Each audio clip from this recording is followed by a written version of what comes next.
Hey everybody, welcome to episode 3 of The Homecoming with me, James of the Football Manager WizKids, and in today's episode we're playing Forfar at Station Park, a local derby if you wish, kind of the third derby, with the first derby being Arbroath for Montrose, then Brecon I'd say, and Forfar, although we do tend to play Forfar in the real world of football more often than the teams closer to Montrose itself in location. So before we get into today's live com, we're going to run down the schedule of the games played, and we're going to run down a couple of signings that we've made for the club so far. So as you know, we had Derek Radden on trial, and we decided to bring him in on a permanent deal till the end of the season. Now I did explain that he had the attributes, he had the experience for this division, bit of a journeyman, but really we couldn't do no wrong here. We give him a backup squad status and £60 per week. We can basically let him go at any time if we wish, but he's certainly going to occupy the bench for me and potentially get a start over the course of a long season where we play each team a lot of times throughout the campaign. On that note of trials, Paul Slane, who was also on trial before Ryden came to the club, we decided to not offer him a contract. We didn't decide to use him. Really, in that cam role that we use, no wingers, which is his natural position, we were never really going to use him, so we decided to let him go. We did give him a couple of games, but he didn't really have much chance to do anything, and to be honest, I wasn't willing to change my formation to suit him and bring him in. And the second player we brought in is a loanee from Hamilton. It is 18-year-old Scotsman Mark Kelly. Now, I did look to bring in somebody younger. As you know, up front I've got Templeman and I've got Radin and I've also got Gary Fraser. All three of those are, I think, 29, 33 and 36, so it's quite old, so I thought I'd bring in somebody a lot younger, somebody from a higher up level. And what I was looking for here in terms of his attributes, I was looking at high finishing and high pace, because there isn't that many people with a lot of pace in this division. So 14 pace is really good, 14 acceleration as well, first touch is 12 and 14 finishing, so I'm hoping Mark Kelly can get quite a few goals for us in this league. So as you know, our last game was against Arbroath, but then after that live com we went and played Forfar, today's opponents. We played them at home, we're back round to playing them, but this time over this match was in the Challenge Cup second round. Now we did play them at Links Park and we lost 2-0. Gavin Swankie, well known in Scotland, in particular in the lower leagues, and well known for being decent goal scorer and decent all-round player, to be fair.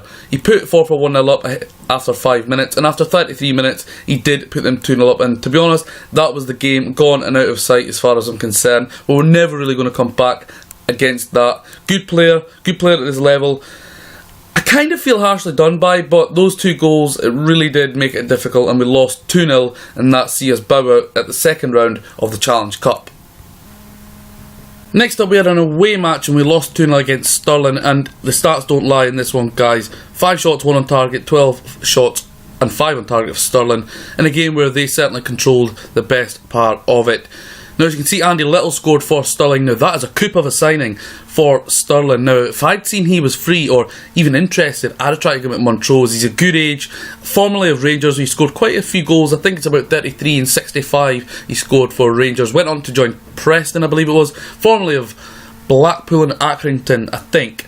But he would have been a gem of a signing for this level. So if I'd seen him, and believe me, I did have a thorough look when it came to looking for free agents, unless he'd already joined them prior to the season or the game starting. But excellent signing, and really his quality in this level.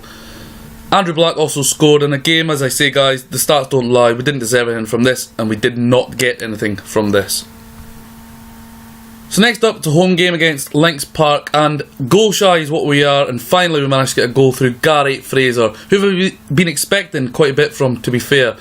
In a game, action-packed I'd say, 13 shots to 7 and 11 shots to 6 on target and in total for each club. I felt this was a good game to be part of.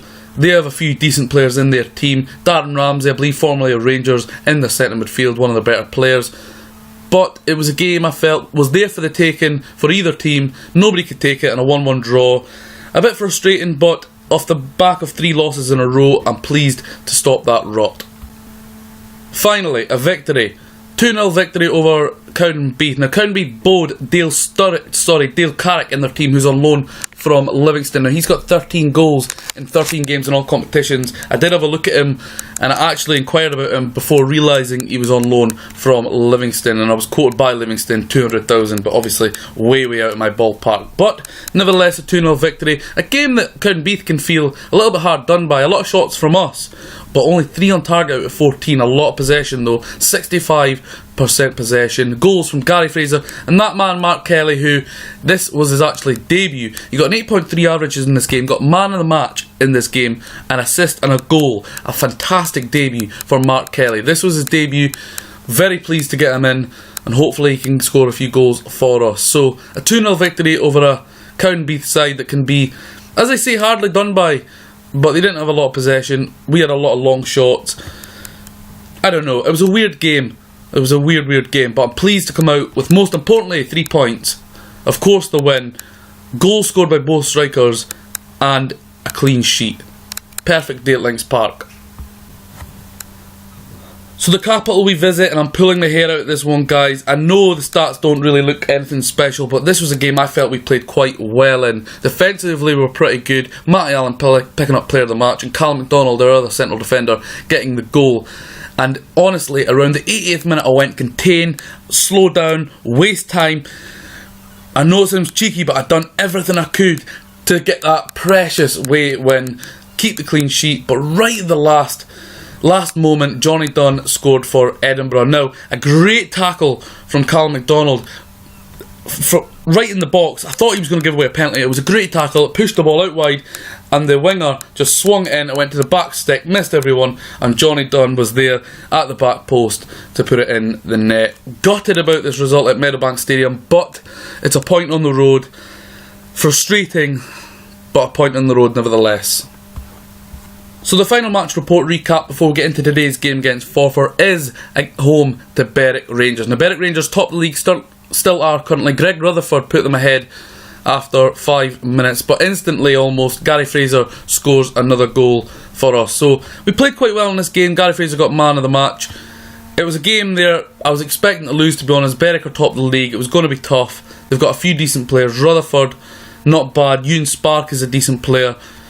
But I'm pleased to come out with this result. I've been chopping and changing personnel in the last few games, trying to get something good going. But a decent result at home, and that's 4 on the bounce without a loss, which is very important. So the Scottish Cup second round draw has been done, and we will be taking a trip to the Highland Lowland League team, Gala Ferrydean Rovers. Never heard of them. I'm sure it shouldn't be a problem. Only been founded in 2013, semi-professional club. Hopefully we can get a good result over them. As you can see, their results there. They've played Manchester United under 23s and Arsenal under 23s in pre-season, losing 5-0 and 1-2 respectively. Hopefully we can get through them and get into the next round of the Scottish Cup. So there you have it, guys. There is our recent results this campaign. As you can see, 4 unbeaten, which is pretty good. We've been scoring goals. Got that monkey off our back. As you can see, we went 3 games in a row, scoring 0, and now we've scored 5 in our last 4. Gary Fraser being amongst them.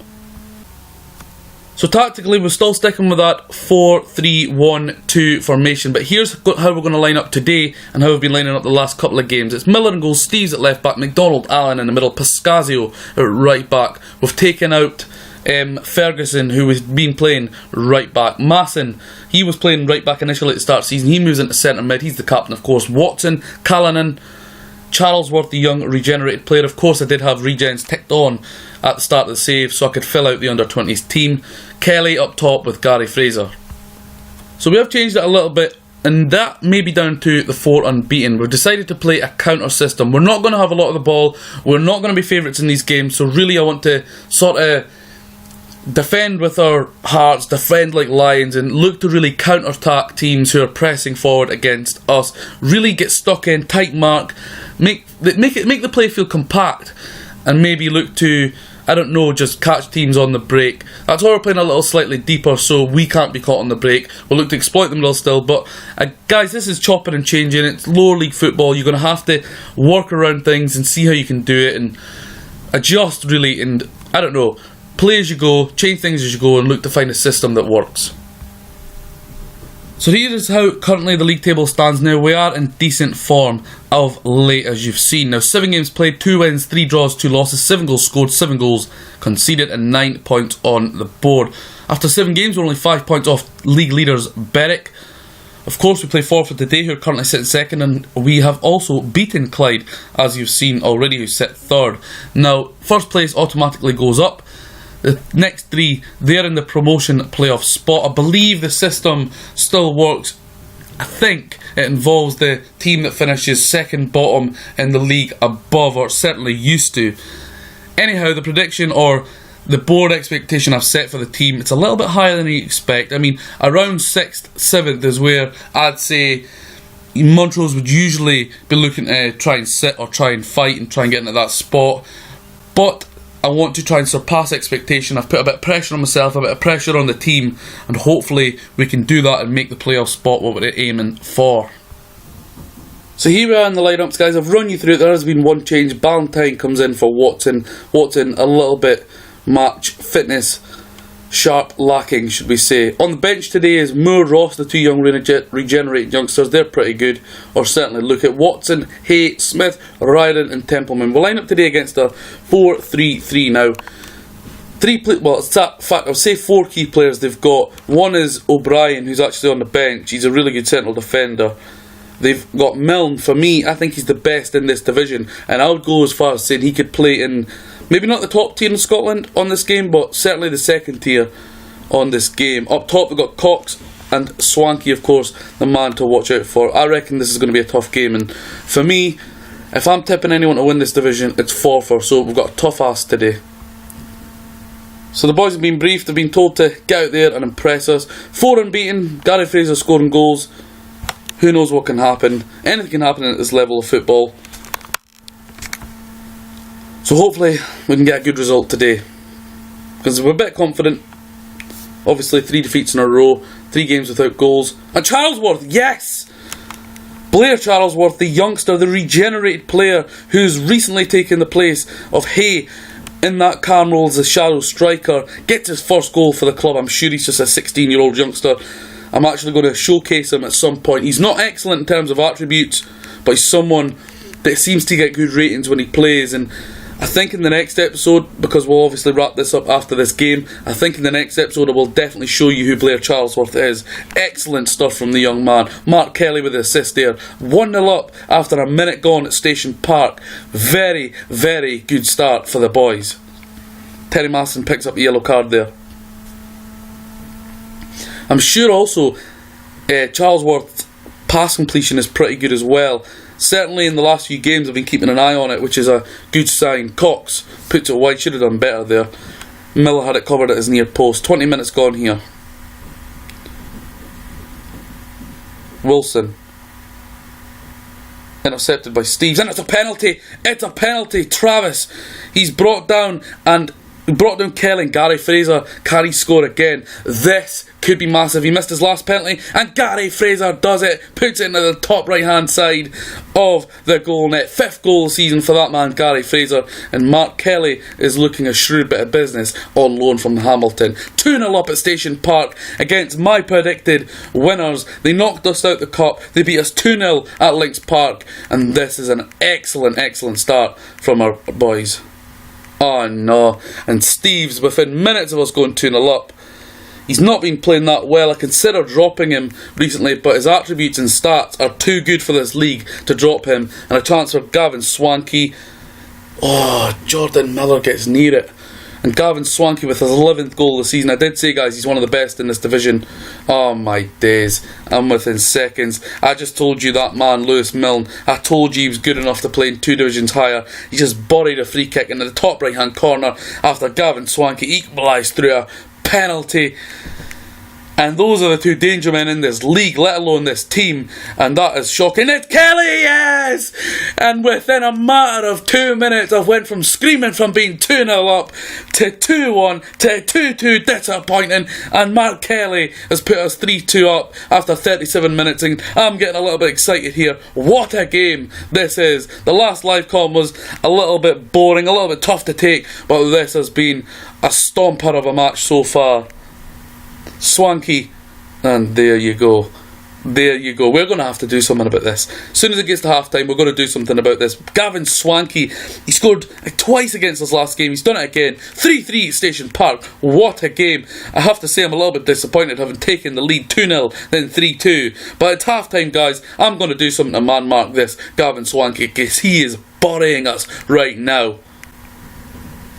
So that's what we've done, guys. Specifically set Matty Allen, who's on loan to us, good player, good youngster. We're going to specifically set him to mark Gavin Swankie. Hopefully he can close him out of the game.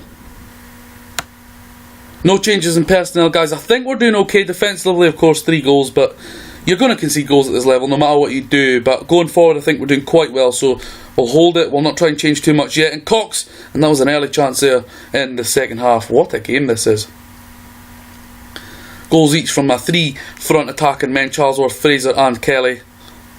Milne, I cannot believe that free kick he scored. That was a beauty. Some baller he is, guys. If you're playing, say, I don't know, because his attributes have dropped since last year when he left Cowdenbeath, and he's dropped since he joined Forfar on the new game. But last year I would have said sign him for a championship team in England, but this year I think it's more League One due to the attribute drop he has had. But a real good player is Lewis Milne, and I would love it if one day I could get him to Montrose. Young player as well, plenty of time left in him.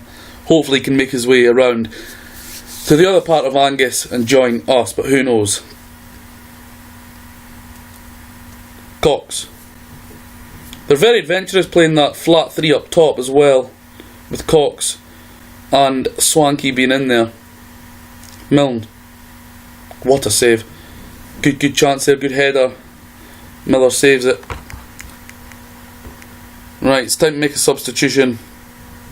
I don't know, because I don't really want to take any of those strikers off. You know what, I'll take Gary Fraser off. I know he's not really much sharp, but we're going to bring on Derek Riordan. I'm not sure if we should bring anyone else on.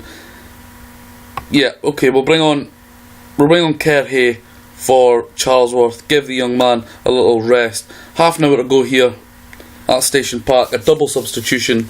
Hopefully the experience of Riordan can do something here. I'm going to make a passionate team talk because I'm delighted with this result as it stands, or not this result, but the match scoreline so far. Hopefully we can not lose it. Cox. What a save by Miller again.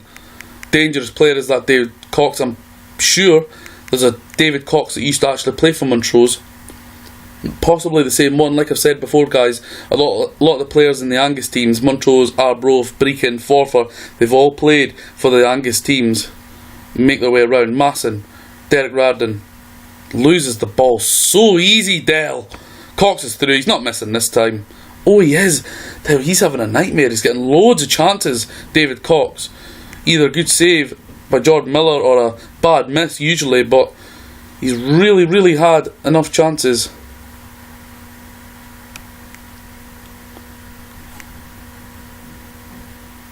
Sterling, Peters, oh, wide again.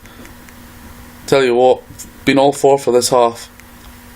Right, actually, before we make these changes, I'm going to make a substitution. I'm going to bring on the big man Templeman for Mark Kelly, put him on target man, and we're going to make those changes in just a second to the team instructions as soon as those substitutions are made. And there they are. So we'll press pause again. We'll make them float crosses, hit early crosses, run at Flint and pump ball into the box. And we'll go a little bit more direct as well. We're really looking to exploit that big man in Chris Templeman. He's not scored this season. He's been absolutely awful considering the experience. He's actually a Forfar legend. I know it sounds strange calling somebody from such a small team like Forfar a legend, but he's almost the Totti, if you like, of Forfar. He spent many years at Forfar. Obviously not like Totti at one club, of course, but you know what I mean, like that player that spends a lot of time at one club. He spent many years there and made his name. He's like the Scottish version of Peter Crouch, actually. He's absolutely massive. Peters is through. Surely we can't lose this. Oh my days.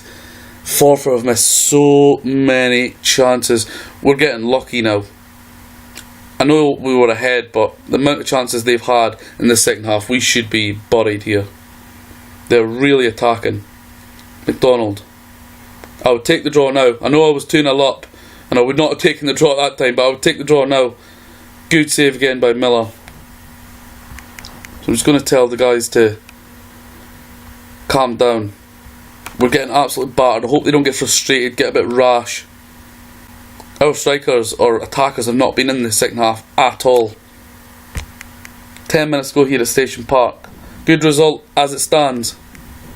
And as you can see, guys, on my assistant manager's feedback, Gavin Swanky and Lewis Miller pulling the strings, and I did tell you that they would do that. Very good players at this level. 87 minutes gone. We're not going to... I thought we were going to concede a late one there. So is there one more chance in this match? If there is, it's going to come from Forfar, it looks like. Atkin, and another good save from Miller. Miller's played well. I know he's conceded 3 goals, but a 6.6 rating for this game. Probably due to the fact he's conceded 3 goals, but he's saved a lot of chances there. And hopefully we can come out with a draw. Ballantyne. We have done nothing in the second half. Offered absolutely nothing going forward. I don't recall if we've had a chance in the second half, guys. It's been all Forfar. 2-0 up, to 2-2, to 3-2 up, to 3-3. And another catch by Miller. He's my man of the match for this game, in terms of the Montrose side, of course. I'm happy with that. Very, very happy with that. I know we were 2-0 up and I was really frustrated at going back to 2-2, but to come out 3-3, a goal thriller, a good live comp for you guys to watch. I'm delighted with that result. Really am delighted. I think Forfar are going to go on to win this league. You could see the quality they had in Milne, Swanky, Cox, who had a poor day but had a lot of chances. I'm delighted with that result. So as you can see, guys, that result actually puts us to 10 points, but down 1 position to 7th. But I'm pleased with that result. As I've said before, the league is quite tight. As you can see, 5 points separates 7th to 1st, so a couple of wins can really springboard you in this league. Also, I must say, guys, there's no hiding from the fact there. 22 shots from Forfar, 14 on target. We had a decent first half. I was really happy with it, and we defended for our lives in the second. But Forfar going forward are absolutely electric, and you can see it's working with that 3 up front, including Swanky and Cox. So a dangerous, dangerous team, and a good result at the end of the day. So there we are, guys, that is another game wrapped up. Most importantly, 5 unbeaten in the league now, which I'm delighted with.